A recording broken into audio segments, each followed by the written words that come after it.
Federazione della Sinistra, Italia dei Valori e Sinistra Ecologia e Libertà sono critiche sull'appoggio del Partito Democratico alla giunta provinciale di Agrigento.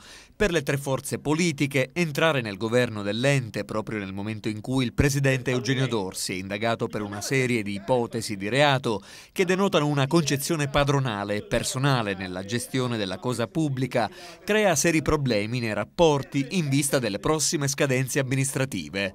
Vincenzo Lombardo, Nello Amel e Lillo Miccichè ritengono il sostegno del PD a Dorsi una vera e propria provocazione verso la sensibilità dell'opinione pubblica ed una istigazione all'antipolitica. È evidente, sostengono, che una parte del PD siciliano ha perso ogni riferimento valoriale nella scelta delle sue alleanze. Da qui la richiesta di rivedere la scelta, di fare un passo indietro e di creare presupposti perché il centro-sinistra si presenti compatto nella competizione con le destre. Un appello all'unità, peraltro già lanciato alcuni giorni addietro, per non indebolire il fronte democratico e progressista e non cedere alla sempre più diffusa pratica dell'opportunismo e del trasformismo. Vale anche per il comune di Agrigento, dove in previsione delle elezioni della prossima primavera, Federazione della Sinistra, IDV e SEL vorrebbero giungere ad una candidatura condivisa con il Partito Democratico, previe primarie. Il parere del senatore Benedetto Adragna. Credo che non ci sia niente di difficile quando si parla di partecipazione.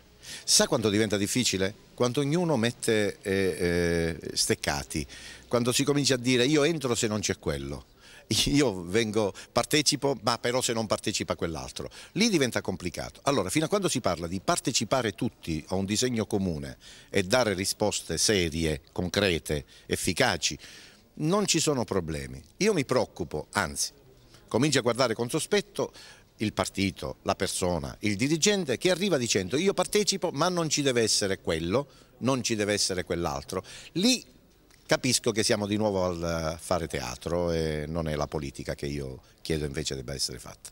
Nelle scorse settimane Benedetto Adragna aveva proposto la candidatura a sindaco di Agrigento del medico Piero Luparello, idea che rilancia anche oggi. È un mio pallino.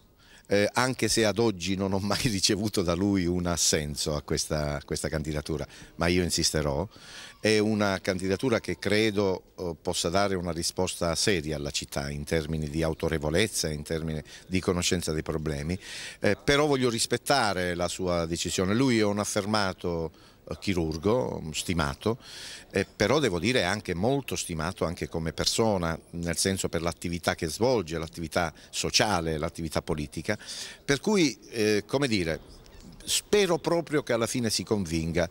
Credo, questo lo dico perché non ho motivo di nascondere, che lui cerchi di capire come il suo nome possa trovare attecchimento in una condizione politica e sociale di un certo tipo.